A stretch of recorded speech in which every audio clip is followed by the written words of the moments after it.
The silent game. In silence lies a storm louder than words. When a man ignores a woman, it is rarely accidental. It is an act, a performance, sometimes even a weapon. But what is the true psychology behind it? Is it about control or is it about fear? Ask yourself, does silence speak truth or does it merely hide it? 1. The manipulation of indifference. Ignoring is not emptiness. It is not silence without meaning. It is coded communication, a message carved in absence. In dark psychology, this act is named the withdrawal tactic, a calculated retreat where absence transforms into a hook, where lack transforms into desire. The cruelest lies are often told in silence. Robert Louis Stevenson. Consider for a moment how human attachment is structured. From childhood, we learn that attention is nourishment. A smile, a gesture, a word, each becomes a signal that we exist, that we matter. When that signal is withheld, even briefly, the mind panics. It interprets absence as danger, as abandonment. And it is here that the manipulator's strategy gains its power. The one who ignores is not merely absent. They are sculpting the other's emotional response. By pulling away, they force the ignored to lean in. By closing the door, they make the knocking louder. This is not emptiness. It is a carefully orchestrated performance. The psychology of withdrawal. When someone withdraws their attention, they are not erasing themselves. They are magnifying themselves. Absence functions like a highlighter. What was once ordinary suddenly becomes rare. The ignored begins to wonder, why? What did I do? What can I change? The very lack of response plants seeds of self-doubt. Psychologists call this intermittent reinforcement. Attention is given, then taken away, then given again. The cycle creates an addictive loop, much like gambling. You never know when the reward of attention will return, so you cling tighter, waiting, hoping. But here lies the darker truth. The ignorer often knows this. The withdrawal tactic is not random. It is used deliberately to maintain control, to tilt the balance of attachment. Silence as a weapon. Think of silence as a battlefield. Words are weapons, but silence is the weapon that leaves no fingerprints. It creates confusion rather than clarity. Imagine a conversation where one person suddenly stops responding. Their silence screams louder than any argument. It forces the other to fill the gap, to question themselves, to replay every detail. Did I say something wrong? Did I do something to push them away? This is the essence of psychological manipulation, making the victim internalize blame for a behavior that is not their own. The ignorer controls not by what they say but by what they withhold. The power illusion. By stepping back, the ignorer seeks to provoke pursuit. And often the pursuit comes. The one who is ignored may send messages, try harder, compromise more. The ignorer, meanwhile, appears powerful, detached, in control. But is this truly power? Or is it theater? Control obtained through withdrawal is fragile, for it depends on the desperation of the other. It is not rooted in authentic connection but in psychological imbalance. The ignorer's strength is only as strong as the ignored's willingness to chase. Power over others is weakness disguised as strength. Eckhart Tolle. The inner question. Now turn this lens inward. When you chase the one who ignores you, what are you really pursuing? Is it the person themselves or is it the validation they once represented? So often, it is not the individual we long for, but the version of ourselves reflected in their attention. We do not chase them, we chase the feeling of being seen, desired, acknowledged. And when that reflection is withdrawn, we panic as though our existence depends on it. Ask yourself, when someone ignores you, are you truly losing them, or are you losing the version of yourself you hoped they confirmed? The spiral of dependency. The manipulation of indifference thrives on this spiral. The more one feels ignored, the more effort they expend. The more effort expended, the greater the attachment grows. The ignorer becomes not only desired but idealized, a figure inflated by scarcity. This is how absence creates obsession. What is plentiful is often taken for granted. What is withheld becomes precious. It is not always the qualities of the ignorer that inspire longing, but the very act of withholding that magnifies them. A subtle trap. Indifference does not shout, but it ensnares. Unlike overt cruelty, it cannot be easily confronted. How does one argue with silence? How does one fight in absence? The ignored becomes trapped in an invisible cage, trying to break free by seeking more of the very attention that is being denied. And this is why the tactic is so effective. It requires little effort from the ignorer, yet yields immense psychological impact on the one being ignored. It is the economy of manipulation, maximum control with minimum action. The hidden cost. But even as it exerts its influence, The manipulation of indifference carries hidden costs for both sides. For the one ignored, it creates wounds of self-doubt and anxiety. For the ignorer, it fosters relationships built not on authenticity but on power games. A bond maintained by absence cannot nurture genuine intimacy. It is a performance that eventually consumes both the actor and the audience. The ignorer becomes dependent too not on affection but on control. To control others is to be powerless. To control yourself is to be truly powerful. Latu. 2. The mirror of absence. La Rochefoucauld said, "Absence sharpens love, presence strengthens it." Absence is not neutral. It cuts both ways. It can ignite passion, but it can also sharpen pain, slicing into the vulnerable spaces within us. To be ignored is not only to confront another person's decision, it is to be confronted with the hidden chambers of your own psyche. When someone turns away, their silence becomes a mirror. And what you see in that mirror may not be them at all. It may be your own deepest fears staring back at you. The fear of being invisible, the hunger to be acknowledged, the raw wound of not being enough. Absence as reflection. Absence forces the mind into overdrive. Every unanswered message, every unreturned glance becomes material for interpretation. Yet the interpretation is rarely about the other, it is about you. If you are ignored and feel anger, that anger is not only at them. It is at the echo of rejection you have carried for years. If you feel sadness, it is not only for the present moment, it is for all the times you have felt unseen before. And if you feel terror, it is the terror of disappearing, of being erased not just from their world but from existence itself. We are afraid of being forgotten because we have not yet remembered ourselves. Absence reveals what attention once concealed. The echo of childhood. Why does absence cut so deep? Psychology offers a clue. It is not the silence of today that wounds us, but the memories of yesterday it reawakens. A child looks to a parent for recognition. A look, a touch, a smile. When those signals are inconsistent or withheld, the child learns to chase. They learn that love is conditional, that visibility must be earned. And so, when as adults we are ignored, it is not only the present that hurts, it is the child within us who feels abandoned again. This is why absence feels so personal, so destabilizing. It is not merely an interaction between two people. It is a reenactment of old scripts, written long before the current story began. The illusion of value. When ignored, the mind often leaps to a single conclusion: I must not be valuable. Yet this is a distortion. Absence is not proof of your worth. It is proof of another person's choice, perspective, or limitation. But the human mind struggles with ambiguity. Rather than accept uncertainty, it assigns blame inward. It would rather believe I am not enough than sit in the unknown. Why? Because self-blame, as painful as it is, feels like control. If the problem is you, then maybe you can fix it. If the problem is them or the chaos of life itself, then you are powerless. And so, absence becomes a mirror reflecting not truth, but your own distorted interpretation. The hunger to be seen. Every human carries a primal hunger, to be seen, to be recognized, to have their existence validated by the gaze of another. Ignoring strikes directly at this hunger. It whispers, you are invisible. You do not matter. But pause here. Does absence truly erase you? Or does it only reveal how deeply you have tied your sense of being to external recognition? Reflection. If no one were to look at you, would you still see yourself? Or does your reflection only exist in the eyes of others? Absence as amplifier. Paradoxically, absence often amplifies feelings far beyond what presence ever did. A short silence can feel like an eternity. A lack of response can echo louder than 1,000 words. This is because the human mind hates voids. Where there is a gap, it fills it with imagination, with fear, with fantasy. The silence of being ignored is not empty, it is crowded with projections. We imagine rejection, betrayal, indifference. We construct entire stories to explain the silence. And sometimes those stories hurt more than the reality itself. The mind is a superb storyteller, but it rarely tells tales of peace. The wound of not enough. At the core of the mirror of absence lies one wound: I am not enough. Not worthy enough to be noticed. Not interesting enough to hold attention. Not valuable enough to matter. This wound, however, is not created by the ignorer. It predates them.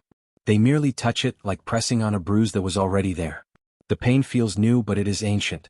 The ignorer becomes a trigger, not the source. Understanding this shifts the perspective. Absence does not create the wound, it reveals it. And once revealed, you have a choice. Continue to chase external validation, or begin the harder work of healing from within. The confrontation within. Being ignored is a confrontation with the self. It demands that you face the spaces inside you that crave recognition. It asks, who are you when no one is watching? Do you vanish? Or do you remain? Absence is merciless in this way. It strips away the illusions of constant affirmation and leaves you with only yourself. For some, this is unbearable. For others, it is the beginning of awakening. Question: when you feel invisible, is it truly because no one sees you, or because you have not yet dared to fully see yourself? 3. The battle of power. In human psychology, ignoring often disguises itself as strength.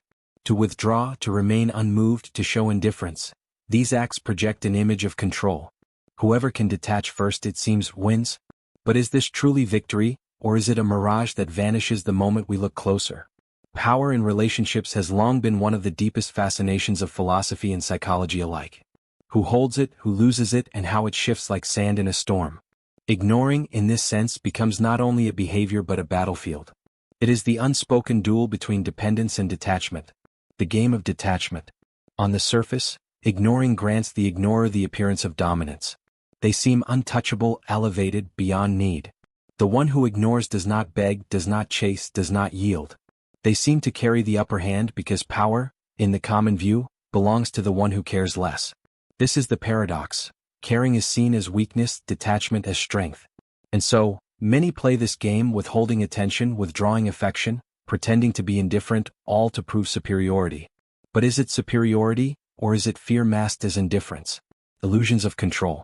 The ignorer believes, if I can control my attention, I control the other's desire. Yet this is only half true. Yes, absence can provoke pursuit. Yes, silence can breed anxiety. But such power is fragile. It exists only as long as the other person values your presence enough to feel its absence. The moment the ignored stops caring, the power evaporates. What once looked like dominance collapses into nothingness. The ignorer's weapon, indifference, is powerless against true independence. He who looks outside dreams, he who looks inside awakens. Carl Jung. This quote is not about ignoring, but it speaks to the essence of the battle. External games of power keep us dreaming, caught in illusions, chasing shadows. But the one who turns inward awakens. True power is not in controlling another's desire, but in being free from the need to control it all. The philosophy of power. Let us pause and ask, what is power really? Is power the ability to bend others to your will, or is it the ability to remain unbent yourself? Philosophers like Epictetus argued that freedom is found not in controlling external events, but in mastering your own mind. Power, then, is not about how much others desire you but how little you depend on their desire. To ignore another in order to dominate them is a strategy built on dependence. The ignorer depends on the reaction of the ignored. Without that reaction, their act loses meaning. The power play collapses. Thus, the battle of power is not truly between two people. It is within each person, between their need for external validation and their ability to stand independently. The cycle of pursuit. Consider the dynamic. One person ignores, the other chases. The chase reinforces the ignorer's sense of control. Yet the ignorer in truth is equally trapped. They need the pursuit to feel powerful.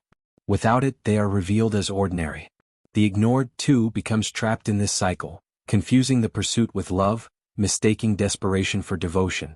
Both are caught in the same illusion, that power is measured by who desires whom and by how strongly. But pause here. Ask yourself, is love meant to be a contest of power or a union of equals? When did affection become a battlefield rather than a sanctuary? Inner independence. There is another way. Power, in its truest form, is inner independence. It is the ability to stand complete without needing another's gaze to confirm your worth. It is the courage to walk away from manipulation, to remain calm in the face of withdrawal, to recognize that your value is not diminished by another's silence. The one who ignores seeks to prove their strength through absence. The one who awakens proves their strength through presence, presence with themselves. To be free is nothing, to become free is everything. Hegel. Freedom here is not freedom from the other, but freedom from the compulsion to seek their validation. It is not detachment born of fear, but independence born of self-awareness. The awakening in the battle. When you are ignored, you stand at a crossroads. One path leads into the cycle, the chase, the self-doubt, the need to regain what has been withheld. The other path leads inward. It asks, why do I need this person's attention to feel whole? What within me is still searching for validation outside? The battle of power is not won by ignoring more skillfully, nor by chasing more desperately. It is won the moment you step outside the game entirely. The moment you realize that your value is not at stake in the silence of another. Is power measured by how much someone desires you, or by how little you depend on their desire? And if the latter is true, how free are you really? 4. The awakening within. You do not need permission to exist. You do not need validation to breathe. You do not need applause to stand in your own light. But the human heart forgets this truth. It bends itself into shapes for attention. It stretches itself thin to be recognized. It whispers, "See me, please." And then silence answers. The silence of indifference. The silence of being overlooked. A silence that wounds but also whispers back, "Will you see yourself?"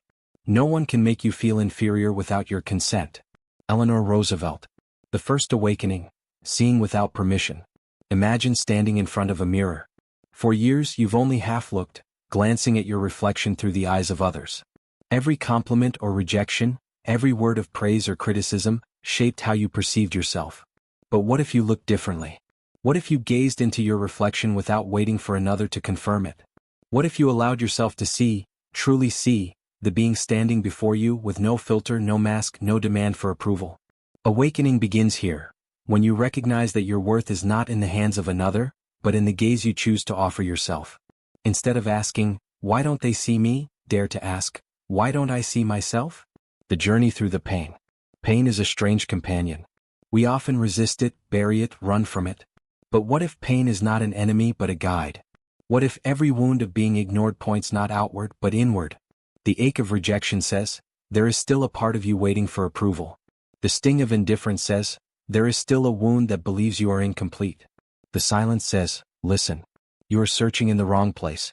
Pain becomes a lantern. It illuminates the shadows of your own self-forgetting. And though the light is harsh, it shows you the path home, to yourself. The second awakening, reclaiming presence. To awaken is to reclaim presence. Not the presence others grant you when they notice you, but the presence you carry within, whether seen or unseen. Close your eyes for a moment. Imagine your existence as a flame. That flame does not depend on someone else's breath to stay alive. It burns quietly, steadily, whether it is watched or ignored. When another draws near, they may see its warmth. When they turn away, the flame does not vanish. Your presence is like that flame. You do not disappear because another fails to notice you. You disappear only when you forget to notice yourself. The illusion of eyes. We live in a world obsessed with eyes. Social media counts the views, the likes, the followers. Society teaches us to measure our worth by how many eyes turn toward us. Yet the truth is, the eyes of others are fleeting, fragile, easily distracted. What endures is the eye you turn inward. The quiet recognition of your own value, the unwavering witness that does not leave you. Call it self-awareness, call it soul, call it consciousness. It is the gaze that remains when all other gazes turn away. If every eye in the world looked away from you, would you still dare to see yourself? The teacher called silence. Being ignored hurts. But hidden within the hurt is a teacher. Silence strips away illusions. It exposes your hunger for validation. It leaves you face to face with your own reflection. At first, this feels unbearable. But over time, it can become liberating. For when you no longer depend on another's recognition, you discover a strange, quiet freedom. You realize, I do not need to be chosen to exist. I do not need to be seen to shine. This is the awakening within. It is not loud. It does not announce itself with applause. It arrives like dawn breaking slowly through the darkness, inevitable, gentle, unstoppable. The third awakening, living from the inside out. Most people live from the outside in. They wait for external signals to define them. Approval builds them up, rejection tears them down. But awakening flips this. It teaches you to live from the inside out. To let your inner sense of worth radiate outward, shaping your actions, your presence, your relationships. To let love for yourself be the first gaze you offer each morning, rather than waiting for the gaze of another. He who knows others is wise. He who knows himself is enlightened. Lao Tzu. Awakening is not a rejection of love or connection. It is a foundation for it. When you no longer beg to be seen, you can offer yourself freely. When you no longer fear invisibility, you can meet others as equals, not as seekers desperate for approval. What would your life look like if, instead of waiting to be recognized, you became the one who recognizes yourself every single day? Instead of asking, why don't they see me? Ask, why don't I see myself? 5. The paradox of silence. The act of ignoring can manipulate. It can wound, it can control. Yet paradoxically, it can also liberate. For silence is not only a weapon, it is also a mirror and sometimes a doorway. The man who knows himself is never truly ignored. A story of two travelers. Imagine two travelers walking through a vast desert. One carries a heavy bag of mirrors, polished and shining. He cannot move forward without checking his reflection in them constantly. He thirsts, yet instead of drinking he pauses to ask, "Do I look alive? Do I look worthy? Do I look strong?" The other carries no mirrors. He walks with the desert sun burning above him, but his steps are lighter. He does not ask how he appears. He only listens to the sound of his own breath, the rhythm of his feet against the sand, the beating of his heart. When the first traveler is ignored, he panics. Without a mirror, he feels erased. When no eyes watch him, he feels invisible. His bag of mirrors shatters under its own weight and he collapses. The second traveler, when ignored, feels no change. For he has already chosen to see himself. The desert does not erase him. The silence does not swallow him. He continues untouched, free. The double face of silence. Silence wears two masks. To the one who fears it, it is a monster, devouring, suffocating, humiliating. To the one who understands it, silence is a sanctuary. It is the place where all external voices vanish, leaving only the voice within. Which mask you see depends not on silence itself but on you. Ask yourself, when silence comes, do you tremble, or do you listen? The mirror that does not lie. Rejection, absence, indifference, they all act as mirrors. Not mirrors of the other but of you. If silence makes you feel small, it reveals the space inside that still doubts your worth. If silence makes you angry, it reveals the part of you that fears losing control. If silence leaves you calm, it reveals the ground you have already built within. The paradox is this: silence does not define you. It exposes what is already there. The untouchable. True freedom is not achieved by silencing others, nor by forcing them to notice you. It is achieved when their silence no longer shakes you. When their absence does not erase you. When their indifference loses its sting. This is what it means to be untouchable. Not untouchable in arrogance, but untouchable in essence. To stand rooted in yourself so deeply that no withdrawal of attention can uproot you. To live without being seen is not the same as to disappear. It is to stand so firmly in yourself that you no longer need to be seen at all. A garden within. Picture yourself as a garden. Some visitors may come, admire the flowers, breathe in the fragrance. Others may pass by without looking their eyes elsewhere. Some may ignore it entirely. But the garden does not wilt because someone failed to notice. The garden grows because the roots are deep, because the rain falls, because the sun shines. The garden grows for itself. So it is with you. You are not alive to be noticed. You are alive to grow, to breathe, to exist fully. When you cultivate the garden within, indifference loses its power. The final question. Silence is paradoxical because it contains both danger and liberation. It can enslave the one who fears it, but it can free the one who embraces it. And so, the next time silence surrounds you, do not rush to fill it. Do not beg it to break. Stand within it and let it show you who you are without applause, without recognition, without witnesses. For in that moment the question will arise. Would you rather live to be noticed or live to truly know yourself?